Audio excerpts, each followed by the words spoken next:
Hello, hello, hello, and welcome to today's episode of Her Version. This podcast is dedicated to sharing stories of struggle and triumph, a platform that allows individuals to tell their truth in order to inspire and uplift others.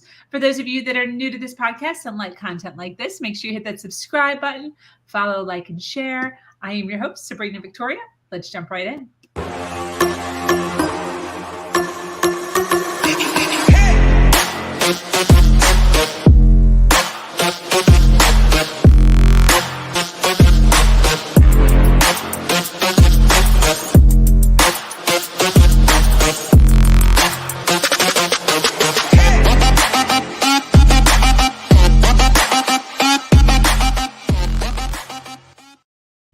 I hit my volume way up. It was just jamming over here. For those of you joining us live, thank you for being here for this episode of Her Version. The Her Version platform is built on storytelling and the understanding that many times our greatest learning experiences come from listening to other people's stories. Today, I'm speaking with an amazing woman named Rebekah Pyatt, breaking free from being controlled and living in a life in fear is something Rebekah knows well. She was born in a religious cult, which had her filled with fear, control, and confusion as a child. At the age of 19, Rebekah was disfellowshipped or ostracized from her family and only community she had ever known because of committing a sin of sex before marriage. This was the turning point that led her down a path to grow on her own outside of these religious confines. As a single mom, she slowly built a career, reaching the six-figure status, and made a pivotal decision in 2021, which I'm excited to hear about, when she had a spiritual awakening. Rebekah is now a Akashic, yeah, nearly. I was close. Records practitioner specializing in cosmic readings. She helps people understand their core essence more, learn what their soul's strength, gifts, and abilities are, and what themes they have chosen for life. Welcome, Rebekah. How are you, girl? I'm good, thank you. And thank you for having me on this platform. Yes. Is that you in the picture behind you? It is. This was that side. This was done by my sister, Abby Brown, who's an artist. So it's me with all my spirit guides. Oh my gosh. Makes me want to have my eyelashes and everything done though, so they look a bit more glam. Well, I could tell it was you. It's beautiful. And wow. Good for her. How long has she been drawing? Oh, for years. But it's really taken off in the last couple of years. So Abby won't mind me saying this because she talks about this on her platforms, that she's a recovering alcoholic. And since she's been sober in the last 2 years, her artwork has just taken off. Wow. Well, her and I are one and the same. I've been sober 16 years. So wow, brilliant. Yeah, let her know. Let her know. That's awesome. Well, very cool. Well, listen, I'm so excited to jump in, learn more about you, hear about your journey, and all of the things that you've encountered in your path. You and I hold a similar background as far as raised as a Jehovah's Witness. So excited to kind of. I did not know that. Wow. What? I didn't know that. No. Yes. Raised. My parents were door to door when I was 3 years old, and they were baptized when I was 5. And very similar. I wound up pregnant at 20. Oh my goodness. Same exact thing happened. Yeah, so I'm excited. I'll share with you later. But I'm excited to hear your story. So the first thing I want to ask is, what's been your biggest challenge? And how did you overcome that challenge? And just kind of swirl it all in there, however you want to do it. No rules. So I think my biggest challenge has been actually dealing with the rejection wound that came with the disfellowshipping from the religion.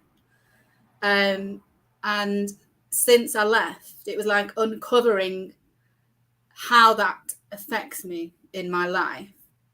And the way it affected me was I was a massive people pleaser.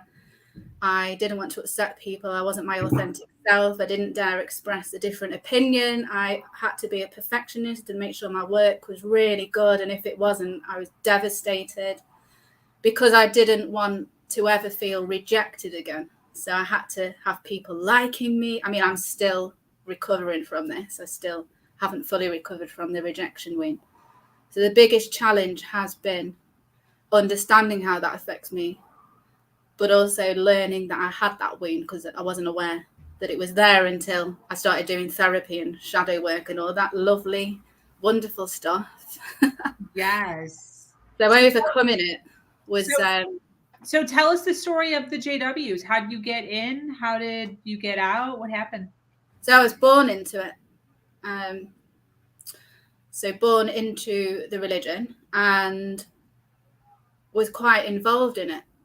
And I think I was seen as quite a good Jehovah's Witness as well when I was in it, because I was baptized at 11. I did a lot of platform work. I became a pioneer as soon as I left school, full-time pioneer. For those that aren't aware, that means doing about 90 hours a month, knocking on doors and preaching. And I was looked up to. So when the big fall came, I think there was a lot of shock, a reverberation of all this shock that went around, but it happened pretty quickly in terms of how I left. So I'd been sheltered from the real world, as you are, but I'd started to hang around with these two girls that were kind of, we use the word worldly, don't we? We did use the word worldly in the Jehovah's Witnesses. Don't hang around with her, she's worldly. So I became worldly and started going to nightclubs and things like that. And then I think my eyes were opened. I was like, oh, there's all this fun that's been hidden from us. And it just started unspiraling there, and people started noticing differences in me. And then, of course, I ended up getting pregnant. Slept with the first guy I'd ever slept with, the first time. Didn't use anything because hadn't been taught about all of that, and became pregnant. And there's no kind of hiding that. So I was disfellowshipped, which at the time means that 19 years worth of friends that you've built up in that religion, and all of my family did not speak to me, did not associate with me, other than my close family that I was living with, mum, dad, brothers. They did speak to me because we were in the same house. So dealing with that, when I had therapy, I was playing it down, but the therapist made me realize that it's similar to losing close family and friends in a car crash overnight. They've all gone, and it's a similar kind of rejection. And I was playing it down, and I was like, it's not that bad really, but it is that bad when it actually happens. And one of the things that happened was the meetings that we go to as Jehovah's Witnesses in what's called the Kingdom Hall, the church.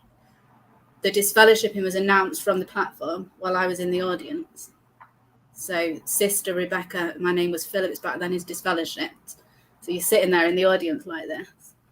And then from that date until you're reinstated, I had to go into the Kingdom Hall last behind everybody, sit at the back, and then leave before everybody left, and nobody spoke to me. So there was so many occasions like that where this big rejection wound comes in, and made to feel like you're the evilest person on the planet. And I felt like I was, and I think I believed that I was, because I hadn't yet come out of the religion. So I believed that I'd committed a massive sin and I was evil. And it wasn't until I came out when you realize having sex before marriage is not evil. If anybody's watching, it isn't evil. That, you can see what's evil, and it's hate and all of that kind of stuff. In fact, I now believe that the way I was treated in the religion is evil. And I have other family members and I have other friends who have been through a similar situation, and we all have mental health problems because of it. So they are creating these mental health problems in people. Mm-hmm. So that's my story. There's a lot more to it. I don't know how deep you want to go into it, but that's kind of, the top layer of what happened in my experience of the first 19 years of my life. did you decide to keep your child? Yes, she's now 25. She is a musician and singer. She earned her BA Honours in Music degree at the Liverpool Performing Arts of Music, and she is excelling in life, as are my other two stepchildren. So I'm very lucky to have three wonderful, stable children that I'm very proud of. Fantastic. Wow. Isn't it crazy how time just so fast? It is. Yeah, it Like, is. like when you're in the funk of it, I remember when I first, was disfellowshipped, it's just like torturous. Yeah. Then I look back and I'm like, it was so slow, but it's now so fast. It's so crazy. It has. It's gone really fast because I'm now 44, and the year I had Paige was the year that Princess Diana died in a car crash. That's how I remember it, because after I had Paige, I was living in the family home and sharing a bedroom with my sister. So I moved into a bedsit, which was one room, and Paige was in the cot next to me because we weren't very well off as a family. So I couldn't straight away move into a house. I remember turning the telly on and Princess Diana had died in a car crash. That's how long ago it was. Wow. That is some time for sure. As far as the mental and emotional distress that you were talking about, and I know your background, which we're going to get more into what you do now, but when did you kind of fall into personal growth or self-development? When did that whole kind of niche or topic kind of fall into your life? Well, I was disfellowshipped, then I was reinstated, and then I disassociated myself. I thought, no way am I staying in this religion if they do that to people, and left. And then I killed myself in a career again, proving that I wasn't a failure. So it was like 20 years of push, train, get qualifications, blah, blah, blah. And then it was about, I'd probably say, so 2021 last year was when I left the career. Probably about 5 years before I decided that this career wasn't what I wanted to do, because I decided to train as a counsellor in my spare time. And I didn't expect that to be therapy for me. I just thought I was going to learn to be a counsellor. But those 4 years, I'm so glad I did them. And I uncovered so much about myself and learned so much. In fact, I was thinking about this before I came on, that the other students picked up on me because you asked for feedback. There was one thing that I used to do when I was telling my sad stories. In fact, I might be doing this now on this podcast. I would have a smile on my face. My face wouldn't be authentic to the story that I was telling. So it was like a mask. So they highlighted that to me. So that's one of the things that doing this counselling course did. It made me aware of the things that I did. And another friend said, because I was busy all the time, constantly doing things. Yep. And a friend said to me, I never forgot about how she said this. She was like, I think you're scared of uncovering something, so you're just constantly going and pushing that thing down. And she was so right, because as soon as I slowed down and learned what was going on inside, which is horrible, by the way, but you have to do it if you want to get to this place of authenticity. Yeah. Doing that counselling course really helped me. And then, of course, since I've had my spiritual awakening, I've learned about shadow work, which is hideous. And I've still got a lot more shadow work to do. So uncovering what your shadows are, what you're holding down. I've done all of that kind of work. And then I did some colour healing with Amanda Ellis, level 1. And that's similar to if you've ever done Reiki, you've got to do your self-healing first before you can heal other people. So I had to go through all of that, do some healing through that. And it's a constant thing. I don't think I'll ever be fully healed. There'll always be something I can uncover. But the way that I feel about it is, it's as if I'm thawing out as I do more healing. So the real Rebekah is starting to come out, not the Rebekah that was defined by the religion or the career. The real Rebekah's coming out. My sister said she's noticing I'm being more, I don't know, I can't remember how she put it, but I'm more heartfelt, whereas before I was a career woman and going after what I wanted and not really slowing down or noticing or showing much love to people. So I think that's how this personal work has affected me. Definitely. When you say shadow work, you described it as being hideous. What does that mean? It's almost as if you've got to poke around in the wound. That's what it feels like.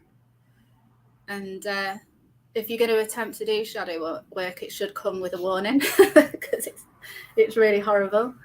So it's about working out what you are repressing. Maybe it's a side of yourself that you don't like. So one of the things about myself that I don't like is I'm rubbish at handling money and I spend what I don't have. It's a recurring thing. And a lot of the time I would just go, oh, it's not that bad.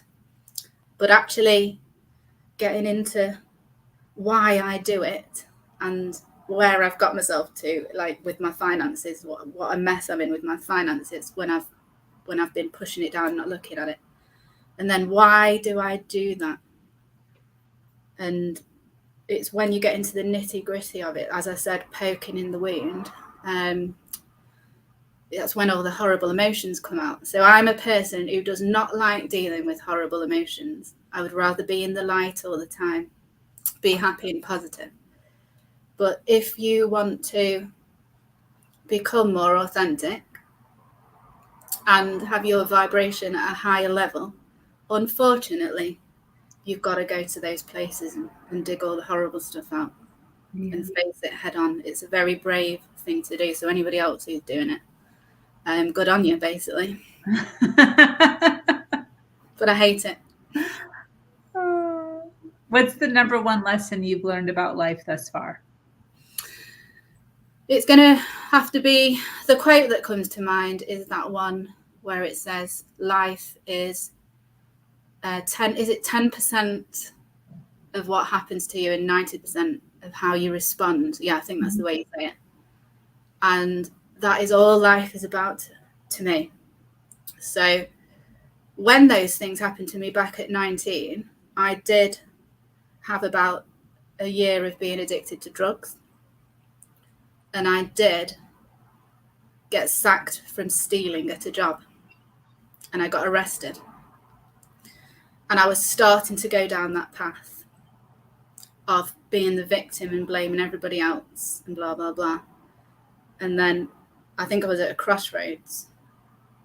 Unfortunately, I decided to respond differently to what's happened to me. And I think it was the rebellious, stubborn side of me initially that was going to say, I'm not going to prove these people right that are saying if you don't stay in this religious cult, all these horrible things are going to happen to you. There was a bit of me that was saying, no, they're not going to be right. And so I went to college, got my daughter into a nursery, got my first job, and decided to take a different route. So it definitely is. Life is about how you respond to things. And another great example of that is people have probably heard of Viktor Frankl, the guy that was in the concentration camps. And his book is amazing. You have to read it.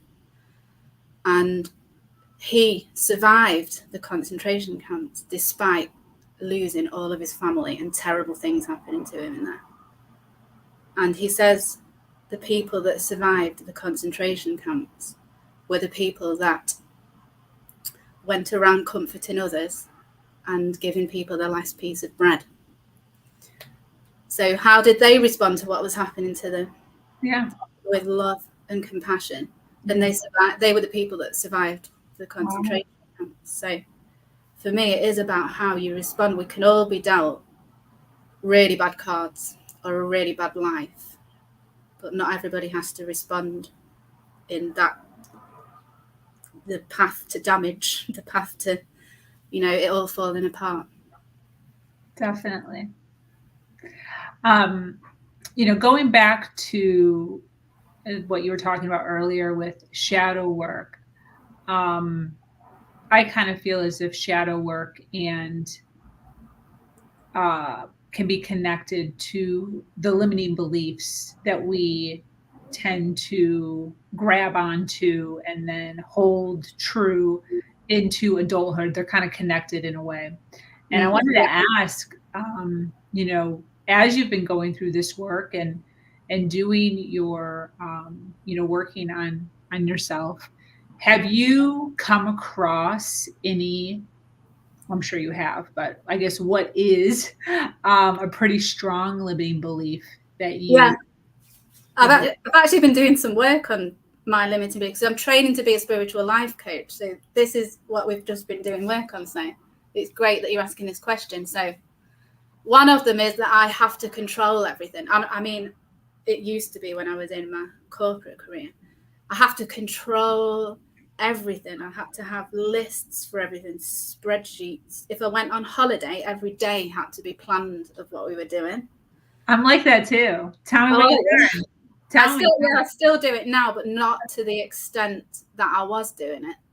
Okay. So my limiting belief was I had to control everything, because if it didn't, then something scary could happen. And this all goes back again to the Jehovah's Witness thing. Because I didn't want everything to fall apart like it did back then. And I felt if I didn't know exactly what's going on everywhere, it's all going to fall apart. And again, that was uncovered through therapy, why I was doing that. So that's one of my limiting beliefs. And I guess another one is that I have to get people to like me, which is what we talked about earlier. People must like me. I can't have anybody not liking me. So being comfortable that there'll be somebody out there who doesn't like me, and I'm actually fine with that now. But before, that used to terrify me. I want everybody to like me. That was a really deep-rooted limiting belief. I feel like a lot of people have that limiting belief. How did you kind of get over that? Thinking about, I don't like everybody. There's some people I don't like. And that doesn't mean I'm an evil person. It just means I don't vibe with their vibe. It's just that, and it doesn't mean they're horrible because I don't like them. It just means we don't connect energetically, and it's not a bad thing. Yeah. I think I was thinking, if people don't like me, it's because there's something wrong with me. Or, I'm maybe, and I had to think, well, I've got to get them to like me then. If they don't like me, I've got to get them to like me. So let's send them a gift, or let's do something, and spend my energy then getting them to like me. So it was an acceptance thing, and realizing that, yes, I actually don't like some people, but it doesn't mean I'm evil. So somebody who doesn't like me doesn't mean they're evil. It was like, so coming to acceptance about that. Yeah. But I still have issues around, I'm a Libra as well. So I've got it all on me. And Libras like to keep everybody happy. And they like no conflict and everything to be lovely and balanced. And I've had to come to accept the fact that it's not always going to be balanced around me. There's going to be conflict, and I don't have to go in and try and solve all that conflict. I don't have to go in and check that everybody likes me. It's acceptance, I think, with the thing, just coming to an acceptance about it. Totally agree with that. Definitely. I just came across one of my, obviously I know that not everyone likes me, but I just came face to face with my first podcaster, actually. So I've interviewed over 200 women. And when I first got started, obviously there's this fear of not connecting online, like dead air, dead space, and, not, having the flow that, like, for instance, you and I are having right now. So, and then getting over that fear and having to recognize exactly what you're saying, that you're not going to mesh with everybody and this and that, the other thing. But anyways, just about a month ago, for the first time ever, I had a woman, because I send out emails just reconnecting us and pulling people back in to, do podcasts and back on the stage and what have you, build community.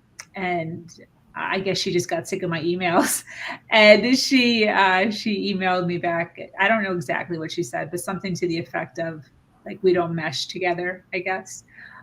She's a little more on the serious side, and I'm a little more on like the boisterous, a little more boisterous and loud.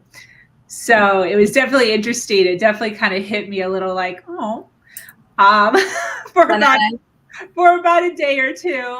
But yeah, 100%. Like, what's so interesting about it, and it's funny because I was talking, the woman that I had a podcast with that day, I actually talked about it that day, but I related that same thing. Like, I knew that I didn't mesh with her. I already knew that. But what I was trying to do, and what I do try to do, is to always come from a higher stance. So like I don't have the right to say that somebody doesn't belong in the community just because I don't necessarily mesh with them. They might be meshing with other women in and amongst the community. So I like give my ladies the opportunity to just disengage or engage, whatever you're deciding. But it was interesting with that one because, I did recognize that there was a disconnect, I guess, or the vibrations weren't the same. And, recognizing that I need to sometimes maybe stay more true to myself. It's kind of a little hit, recognizing like it's not about getting everybody, it's about creating a community that's aligned with what we're trying to do here. So for me, it's a worry of what people think about me, but it doesn't matter what people think about me. Yeah. Why does it matter so much? Yeah. And just when you were talking about that, what popped into my head was my mailing list that I have. If I see that somebody's clicked on unsubscribe, there's a little thing inside me that says, oh, why have they unsubscribed? They don't like me. I've had to get over that. That's been a big, massive. How ridiculous is that? Because I unsubscribe from some people all the time. It's not personal, is it? It's not. I don't do that. So I straight away go back to I've done it and it's not personal. They've done it to me and it's not personal. It's not because they don't like me. They just want to clear their inbox. Yes, 100%, definitely. I even have a hard time with that because I want to celebrate all of the women that have joined their community. I feel bad unsubscribing, but then it's also kind of like I never opted in to subscribe. Right. Okay. You have to opt in over here. Yeah, they actually just aggressively assumed that I would want to opt into all of their mailings. So on the other hand, that's actually kind of selfish. Yeah. That they would do that to me and then put me on the path of like having to choose between keeping something I didn't even ask for and then hurting their feelings. It's very frustrating. Yeah. We just need to drop caring about it and doesn't mean that they hate us or send in bad vibes. It's ridiculous. Yes. What do you think is the meaning of life? That's a really tough one. But I think it all comes back to love. And I think that's all it comes back to. And I think it's about everybody getting back into the vibration of love as well.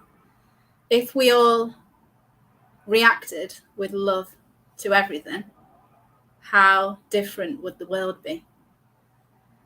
And I think we lose that vibration of love through the things that happen to us in life, things harden our heart, which is what the disfellowshipping did to me.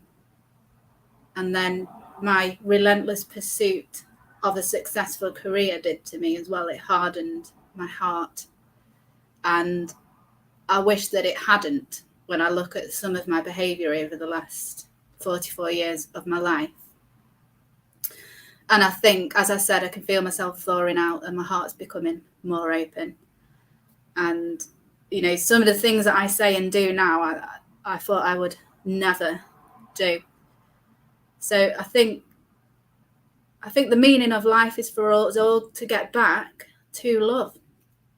I really do. Love solves and cures everything. Yeah.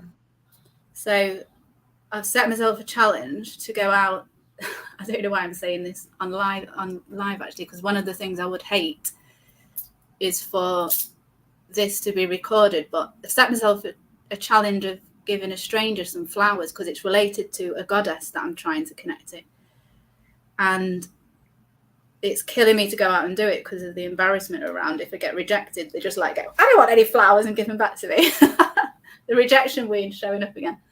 But that's a massive expression of love, and that person will go off and can feel completely different to the way they felt before they were given flowers by strangers.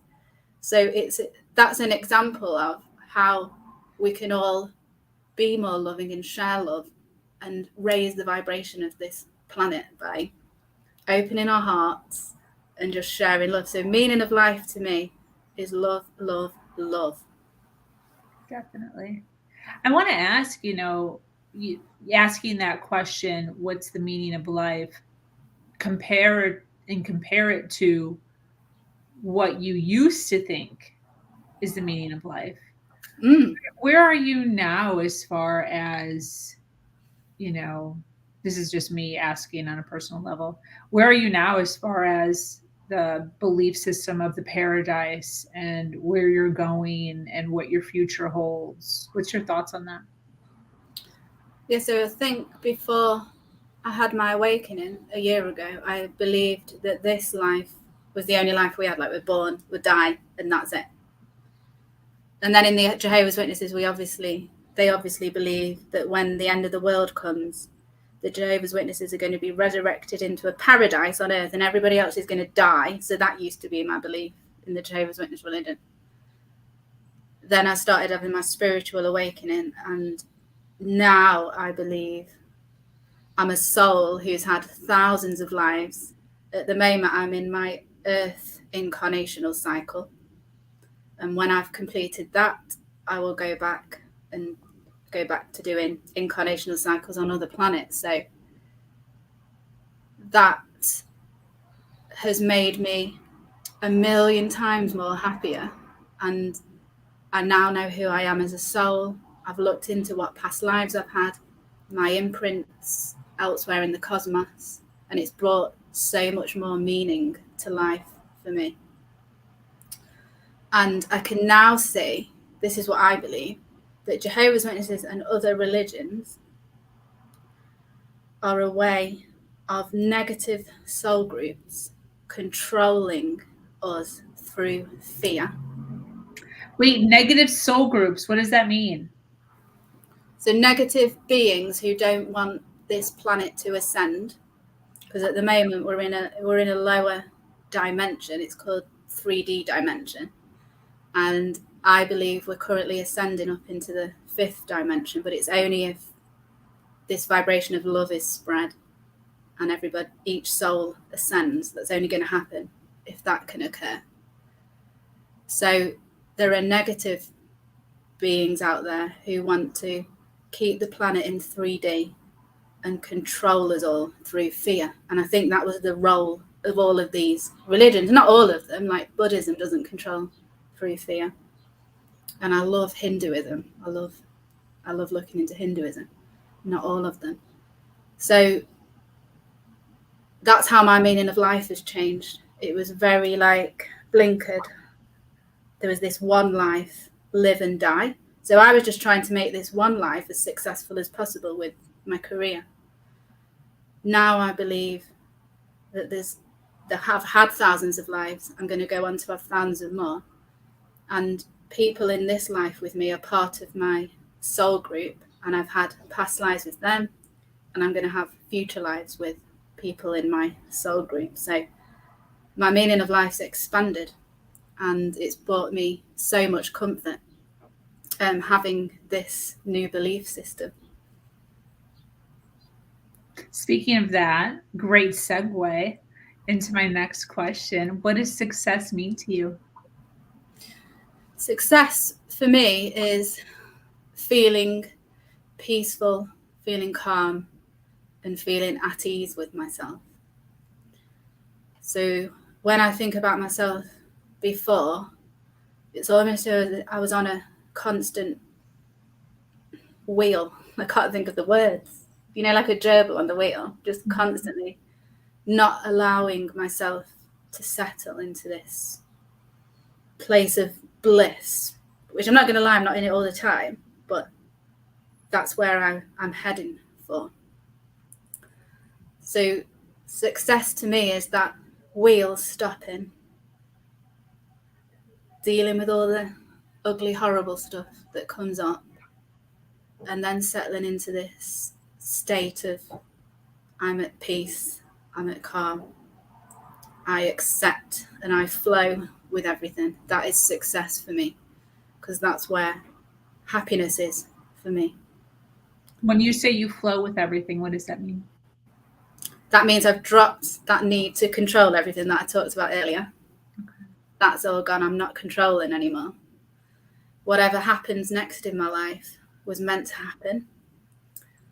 And just flowing, not trying to plan my day,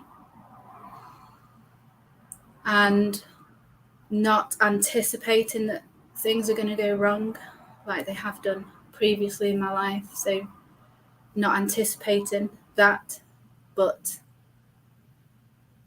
coming into a flow of abundance as well. So believing that I'm deserving of good things, which is another tough one to get your head around, isn't it, when you've been told that you're evil and you've broken all of the rules. So I'm deserving of good things and having them good things come to me. Just being in that flow of abundance and feeling peaceful and calm is really important to me. Does everybody deserve to have goodness? Good question. I think they do. To have peace and calm, they do, but it's if they want it or if they understand how they can get it. Sometimes people are caught up so much in shame and guilt and blame and victim mindset, and they're not willing to go in and do that deep shadow work and uncover everything and poke around in the wound, that they're always just going to be stuck in those lower levels of the emotional scale that Dr. David Atkins came up with. I don't know if you're aware of that, but he did an emotional scale, and right at the bottom is guilt, shame, anger, all of the lower, and they're just going to be stuck there unless they're willing to really turn the mirror around on themselves and do all of that work. Is that why some people are born and then die and never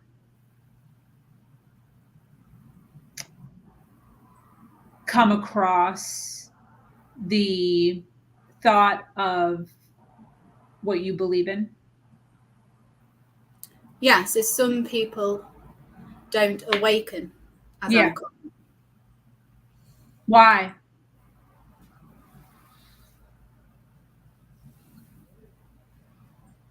So why did I awaken? Because the authentic Rebekah was clashing that much with what I thought I should be doing with my life. So it was as if it was two magnets going like that. And at one point in my life, it was like, I can't do this anymore. I'm on the wrong path. Something doesn't feel right. And it was so strong that I had to make the change in my life. So I'm guessing with the people that don't wake up, they can't hear that voice inside them, or it's not strong enough.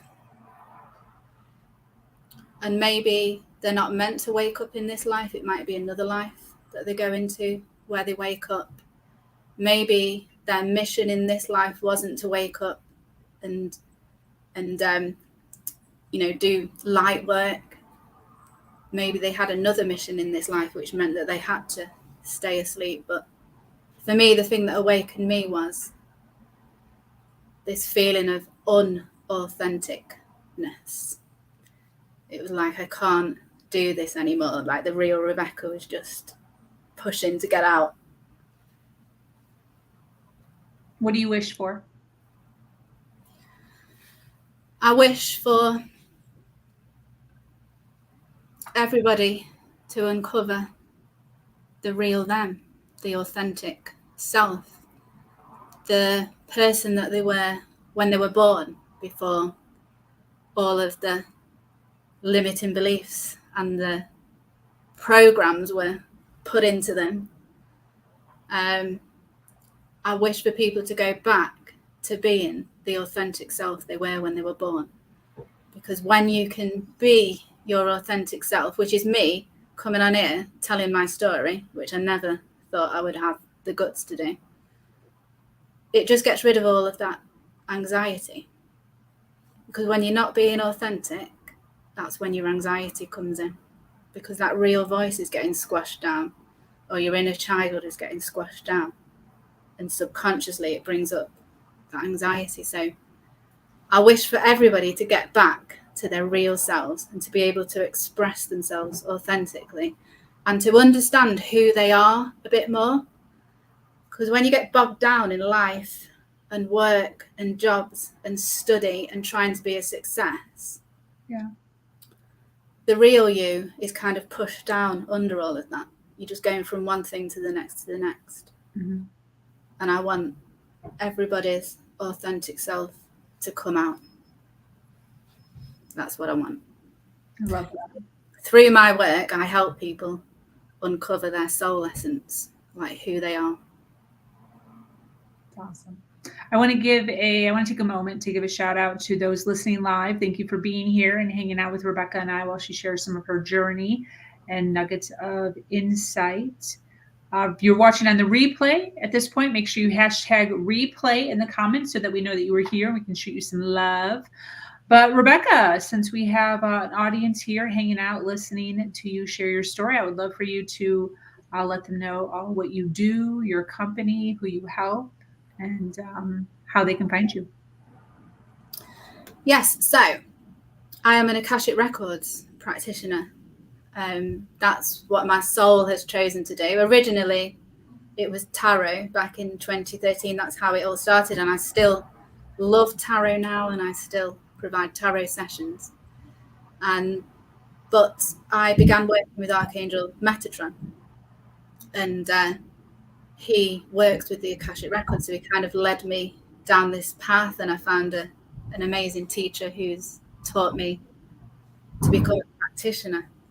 So I work with people on, as I've said, uncovering their soul essence. So we tend to get bogged down when we wake up in the morning. We just think of ourselves as like human Sabrina, human Rebekah, don't we? I want people to wake up in the morning and think of who they are as a soul. So what past lives you've had, where you've been in the universe, where you've been on the planet in your earth incarnational cycle, what your soul's gifts and abilities are that you may not be aware of in this human life, how your past lives affect you karmically. So in some past lives, we may have had curses, bargains, vows, and we all have actually been perpetrators in some of our lives as well, because we've had to experience being the victim but the perpetrator as well. So understanding all of that about yourself. And then I also help people to understand what the mission is in this life. So when as a soul, when you said, I want to incarnate as Sabrina in this life, I want to be born into a religious cult, I want to experience being disfellowshipped, which you would have done.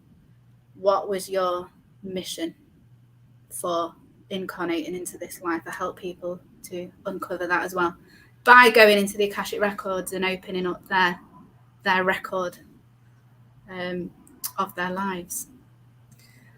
I also do a lot of kind of challenges and weekly soul guidance. I have a private Facebook group where I've just done Meet Your Spirit Guide 7-day challenge. So helping people to meet their first spirit guide or maybe add to their existing team. And once a month I do a webinar with a wonderful lady called Sharon, usually around crystals, because I am obsessed with crystals, if you could see what's on the other side of the camera. And we're teaching people how to clear their chakras with a pendulum in the next webinar. So I do quite a lot of educating as well, because I've looked into my soul and my archetype is mentor and teacher and all of that kind of stuff. So I do one-to-one sessions with people to uncover the soul essence and lots of education too. Fantastic. I love it. And where can people find you? The best place is my website, which is just above me here, libralight.net. So you can find out, you can read more about my story, how I came about to hand my notice in at my corporate career last year and do this. And you can find out how to get involved in all of my challenges and webinars. And I've also got some meditations on YouTube, which are public. So go and help yourself to all of those as well. I love it. As far as social media, where are you most active? Probably Facebook and Instagram, because I'm on about 7 different platforms and it's impossible.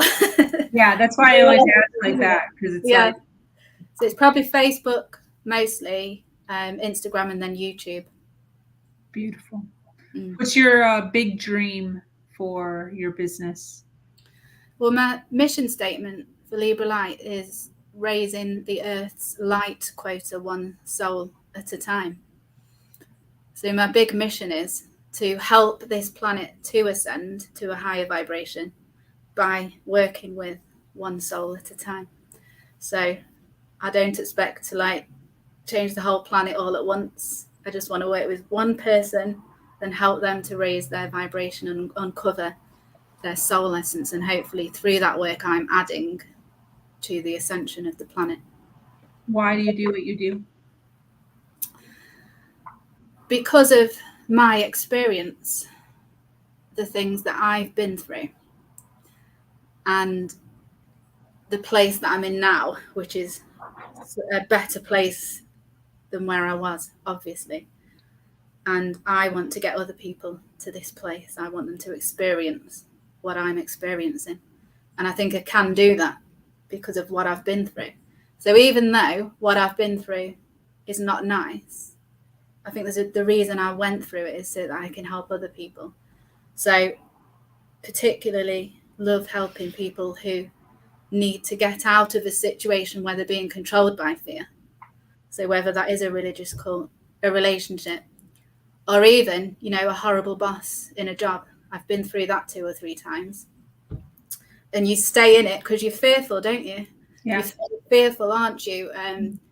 From the financial point of view, and maybe from the fact, you've not been there long and it would look bad on your CV if you left. So getting people out of those situations and realizing that they don't need to have fear around it. That's just an invisible veil that's there that they can easily smash through it.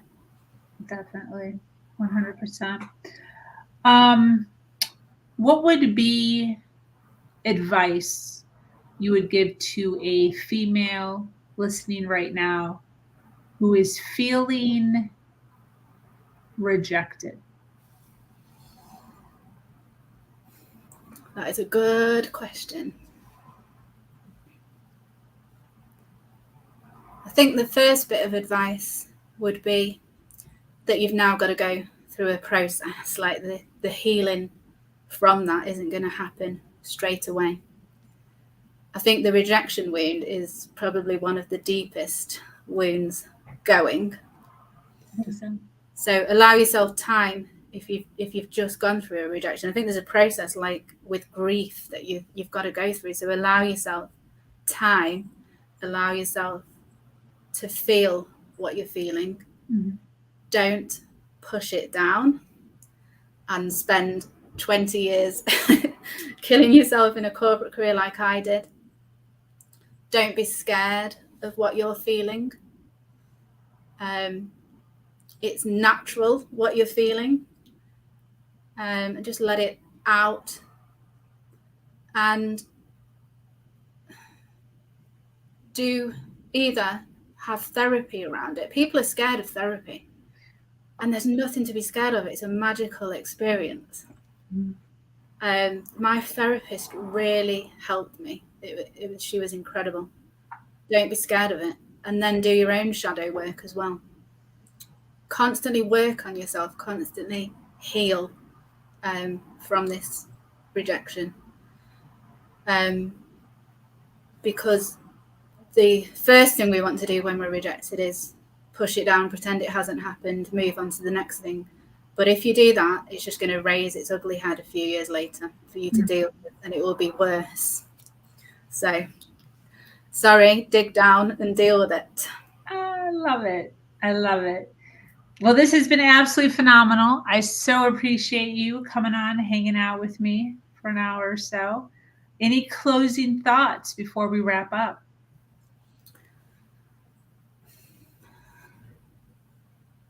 I guess I'd like people from watching this to have a think about how they could be repressing feelings, and dig down into that.